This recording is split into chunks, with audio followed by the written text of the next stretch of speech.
प्रणाम दोस्तों, कैसे हैं आप। मैं आशा करता हूं कि आप सुकुशल मंगल होंगे। बहुत सारे प्रेम के साथ हम डिवाइन पीडिया अपने डिवाइन पीडिया परिवार का स्वागत करते हैं अपने एक नए वीडियो के साथ। दोस्तों, पवित्र स्थलों के दर्शन के लिए अक्सर हम अलग अलग जगह जाते हैं। ये सारे दर्शन जितने पवित्र होते हैं, कभी कभी मौसम और आपदाओं के चलते उतने ही दुर्लभ भी हो जाते हैं। इसी के साथ आज के व्यस्त जीवन के चलते दर्शनाभिलाषी ऐसे पवित्र दर्शनों के लिए सालों साल इंतजार करते हैं। दोस्तों, आज की इस वीडियो में हम आपको बताने जा रहे हैं एक ऐसी गुफा के बारे में जिससे आपके इंतजार काफी कम हो जाएंगे और एक ही जगह पर आपको केदारनाथ, बद्रीनाथ और अमरनाथ के दर्शन भी हो जाएंगे। सिर्फ यही नहीं, ये गुफा भगवान शिव और 33 करोड़ देवी देवताओं को हिंदू संस्कृति में सम्मानित करती है। यहाँ ऐसी मान्यता है कि यहाँ सभी देवी देवता आकर शिव जी की आराधना करते हैं। गुफा के अंदर का नजारा बेहद ही अलग है। जी हाँ दोस्तों, हम बताने जा रहे हैं एक ऐसे ही स्थल के बारे में जो कि गुफाओं की एक श्रृंखला है और अपने आप में ही आश्चर्य से भरपूर है। दोस्तों,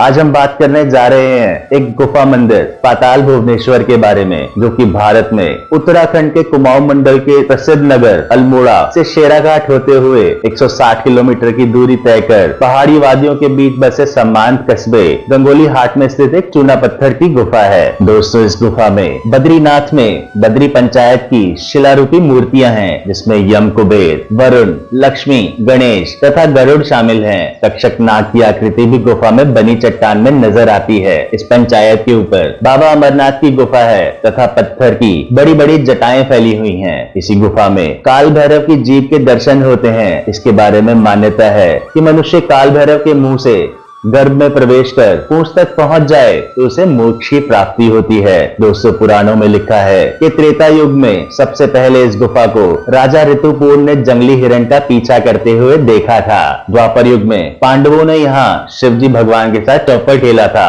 और कलयुग में जगत गुरु शंकराचार्य का 722 ईसा के आसपास इस गुफा से साक्षात्कार हुआ तो उन्होंने यहाँ तांबे का एक शिवलिंग स्थापित कर दिया। दोस्तों, आइए अब इस गुफा के बारे में एक बहुत ही आश्चर्यजनक बात आपको बताते हैं। दोस्तों, इस गुफा में चारों युग के प्रतीक के रूप में 4 पत्थर स्थापित हैं। उनमें से एक पत्थर जिसे कलयुग का प्रतीक माना जाता है, वह धीरे धीरे ऊपर उठ रहा है। यह माना जाता है कि जिस दिन यह कलयुगी का पत्थर दीवार से टकरा जाएगा, उस दिन कलयुग का अंत हो जाएगा। साथ ही इस गुफा में सबसे खास बात तो यह है कि यहाँ पे एक शिवलिंग है जो लगातार बढ़ रहा है। वर्तमान में शिवलिंग की ऊंचाई 1.5 फीट है और शिवलिंग को छूने की लंबाई 3 फीट है। यहाँ शिवलिंग को लेकर यह मान्यता है दोस्तों कि जब वह शिवलिंग गुफा की छत को छू लेगा तब दुनिया खत्म हो जाएगी। दोस्तों, आइए बात करते हैं इसकी संरचना के बारे में। पाताल भुवनेश्वर गुफा मंदिर की संरचना देखें तो हमें इसमें 4 द्वार मिलते हैं। हालांकि 2 प्रवेश द्वारों को बंद कर दिया गया है। पहला,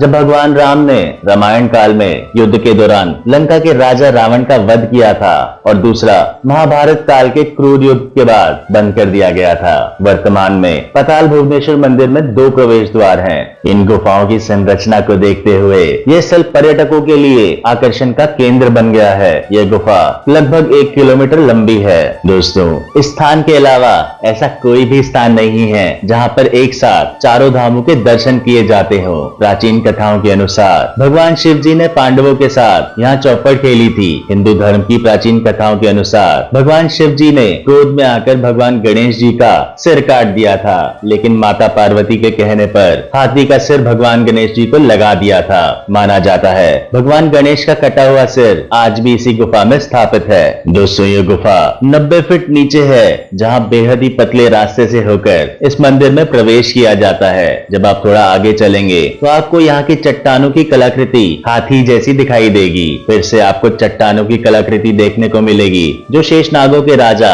अधिशेष नाग को दर्शाती है। ऐसा कहा जाता है कि अधिशेष ने अपने सिर पर दुनिया का भार संभाला हुआ है। पौराणिक कथाओं के आधार पर इस मंदिर के 4 द्वार मौजूद हैं, जैसा कि हमने आपको ऊपर भी बताया, जो रण द्वार, पाप द्वार, धर्म द्वार, मोक्ष द्वार के नाम से जाने जाते हैं। ऐसा कहा जाता है जब रावण की मृत्यु हुई तब पाप द्वार बंद हो गया था। इसके बाद कुरुक्षेत्र के युद्ध के बाद रण द्वार को भी बंद कर दिया गया। दोस्तों पाताल भुवनेश्वर गुफा में भगवान गणेश की शिलारूपी मूर्ति के ठीक ऊपर 108 पंखुड़ियों वाला स्वाष्टक दल ब्रह्म कमल सुशोभित है। इस ब्रह्म कमल से भगवान गणेश के शिलारूपी मस्तक पर दिव्य बूंद टपकती है। मुख्य बूंद आदि गणेश के मुख में गिरती हुई दिखाई देती है।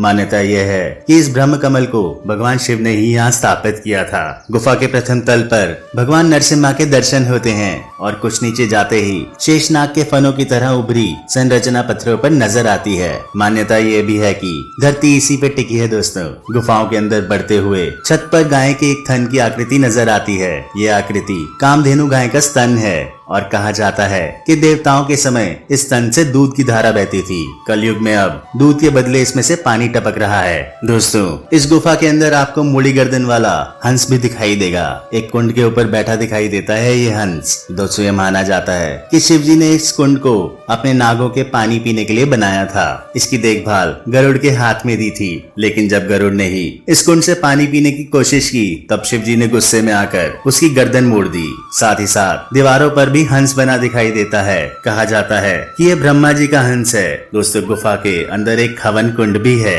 दोस्तों जो व्यक्ति शाश्वत शक्ति की उपस्थिति को महसूस करना चाहता है उसे रामगंगा, सरयू और गुप्त गंगा के संगम के निकट स्थित इस पवित्र भुवनेश्वर गुफा में आना चाहिए। दोस्तों इसका वर्णन मानखंड स्कंद पुराण में है, जिनके 800 छंद पाताल भुवनेश्वर की गुफा का उल्लेख करते हैं। तो दोस्तों ये था आज का छोटा सा एवं रोचक सफर। ऐसे ही बहुत सारे रोचक कहानियों के साथ हम आते रहेंगे आपके सामने अलग अलग वीडियोस में। आशा करते हैं कि आपको आज का सफर हमेशा की तरह बेहद पसंद आया होगा। वीडियो अच्छा लगे तो वीडियो को लाइक, शेयर और सब्सक्राइब करना ना भूलें। मिलते हैं जल्दी ही आपसे अपनी अगली वीडियो में। शुभ रात्रि, शब्बा खैर, धन्यवाद।